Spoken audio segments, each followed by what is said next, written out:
Hey, good morning and welcome to Times Gone Tech. So, yeah, as you can guess, I am back in the house. It is early morning, which means it's coffee time still.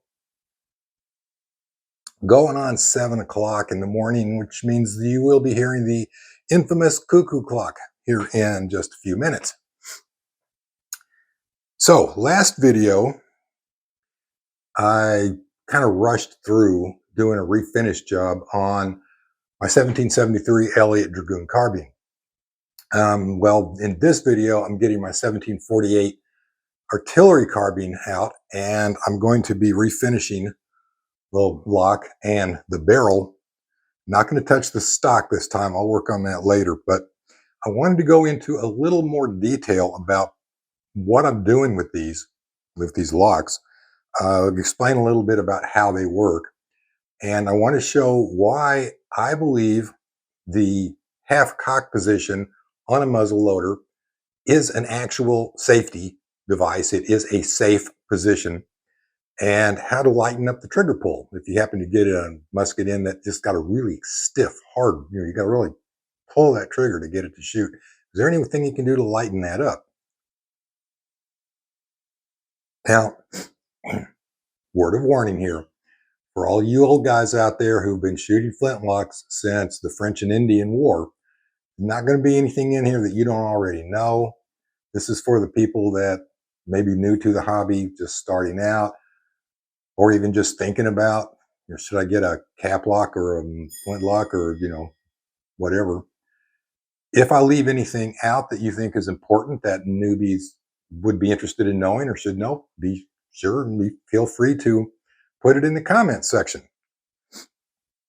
Okay, I'm also going to be switching cameras from the big tripod to a small desk mounted one here so I can get some closer shots of this lock, and I'll get started. There we go. I'm not going to make you listen to all 7 beeps. Okay, I am back and the cuckoo clock is done. And this is the lock from the artillery carbine. And you might notice that there's at least one part missing here, and that's the frizzen or hammer spring. I haven't put the springs back in it yet. I'm going to be taking this whole thing apart again anyway. And here's your 2 springs. This spring, of course, would fit something like this underneath the frizzen or the hammer. And then this one goes on the inside. It mounts here and it fits up against this part here on the cock. This part here you can see moving. Now that and back here is what I really want to look at. So I'm going to take this part off real quick. Okay, so take this off. I'm going to turn it around here so you can see what I'm doing. And this piece here fits on top of the little doohickey that's connected through the lock plate to the hammer. And let me get this apart and I'll show you what I'm talking about. And keep in mind, I don't know all the technical names for these parts. I don't think it really matters. I mean, if you do know, that's great. But if you don't know, it's not a showstopper. You don't have to hang your guns up or anything. And I'm going to take this off, set it over here to the side, put that screw back in. And this is another thing I'd recommend for people. Until you get familiar with which screw goes where, keep the screw in the part. So this is the trigger sear, it's called. And this is actually the sear here. And this lever, this thing here, this lever, actually sits on top of the trigger. And this bolts onto the lock. And when you pull back on your trigger, it lifts this lever up. And that pushes this trigger sear down. Now that's important in how this thing works. Get that screwed back on.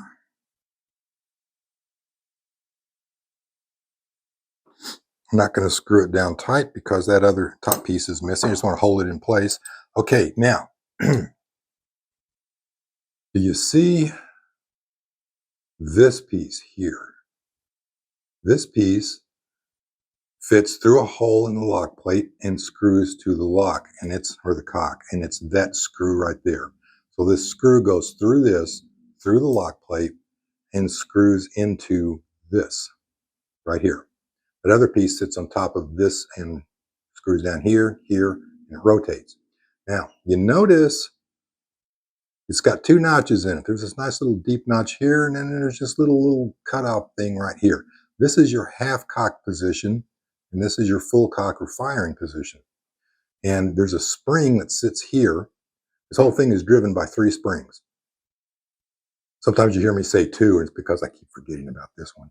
But anyway, that spring pushes down on this trigger sear, down, so that this part of the sear pushes up against this part. And then you got that other spring I showed you mounts here and hooks into, bring it up, hook sits on this and pushes this down. So the spring pushes this down, which pushes the cock forward. So that's what drives the cock forward. Get that back out of the way. In fact, let me take this frism or hammer off, because I know it's going to get in the way.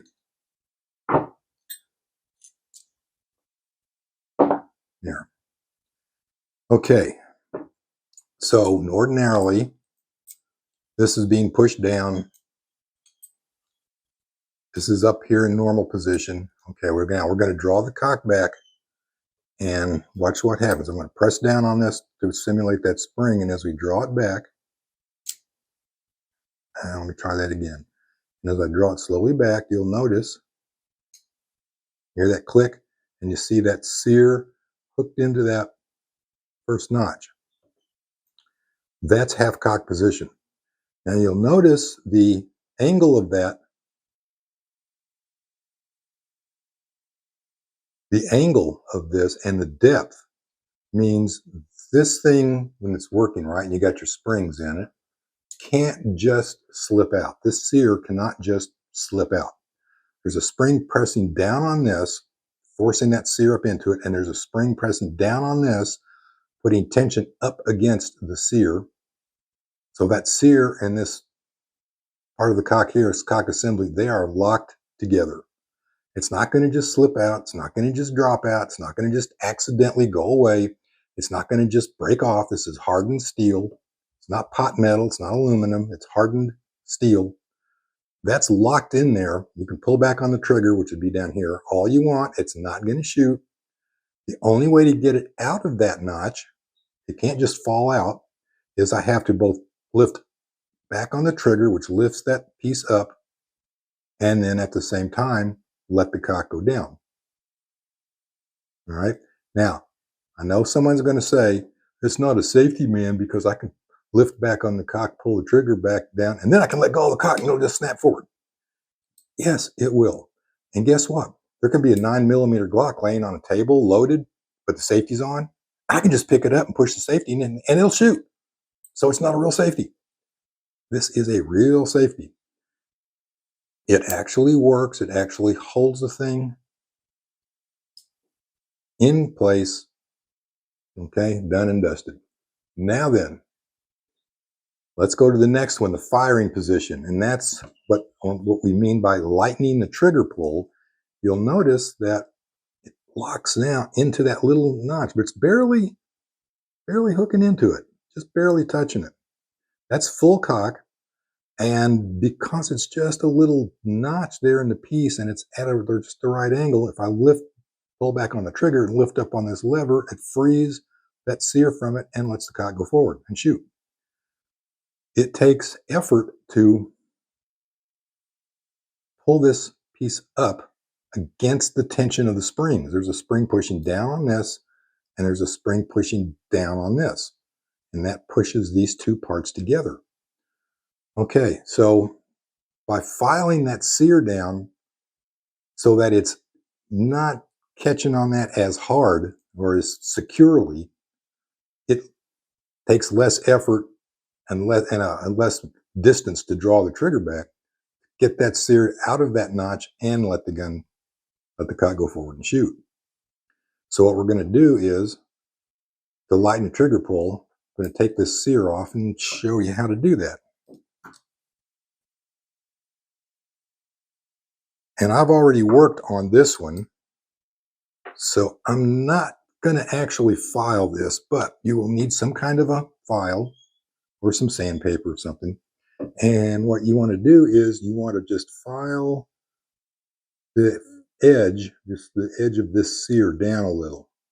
So you're going to want to take it and just file that down a little. Be very, very careful, or as not Bugs Bunny, as Elmer Fudd would say, be very, very careful. Because if you file this down too much, it won't hook securely enough into that little notch, and the thing can go off on its own. So when that sear is locked into this notch, which is about like that, so that it really can't slip out, you can be standing there holding your gun, right? Hands off the trigger, hands off the cock, just holding it, cradle in your arms, and it just goes off for no reason. That's just not going to happen. And unless your nickname is Larry the Liar, Pants on Fire, no, you have not seen it happen. What you might have seen is somebody had their gun on full cock, thinking it was on half cock, and they'd monkeyed around with that trigger sear, and they'd filed it down too much to try and lighten up that trigger to give it a hair trigger pull, which is what double set triggers are for. But this doesn't have double set triggers, so they just filed this sear down until it would barely connect in there. And they took a little too much off, and sitting there under tension on its own, it can slip out and it could go off. That could have happened. So, what do? You file a little bit off, you reassemble the lock, you put it back on the gun, and you try it out. And if it's too hard, still, you take it off, take it apart, you file a little more off, you put it back together. That's the best way to do it. If you've done a few of them, you can do it with the lock disassembled and just press up on this lever. Just press up on that lever and see how hard does it take, how much effort does it take to pull that up and snap this loose under tension. I'd wait until I've done a few before I tried that. I've filed this down a little. I don't know if it's going to be enough, but it will definitely have lightened the trigger pull up a little bit. So I'm going to put everything back together, and I'm going to shoot it a few times and see if I like it or not over the week. And if I don't, next weekend, I'll take it apart and do it again. Do a little more. So that's really all about this video that I wanted to get into. The safety notch, or the half cock position, and the full cock firing position, and how to lighten up the trigger pull by filing your trigger sear down a little bit. Coming up in part 2, I'm going to talk about tuning the lock and browning the parts. You remember I blued the Elliott Dragoon carbine, but this one I'm going to use some Birchwood Casey Hot Plum Brown. I've actually never used this before. I've used a cold brown process, and it worked out pretty well, but I've never used this particular brand of hot brown. So for that, I'll be stepping out in the carport, because you do need plenty of ventilation, because this stuff contains nitric acid along with some other nasty stuff, and it will do a job on your lungs. So, tuning the lock, I'll get into that. One thing that you'll probably want to get besides just a regular file is you'll probably want a set of fine precision files, some sandpaper, emery cloth, and a place to work. Next, tuning and polishing the lock, or what I kind of euphemistically refer to as polishing. Yeah, I call this polished. Some people may not, but I do. So coming up part 2. See you then.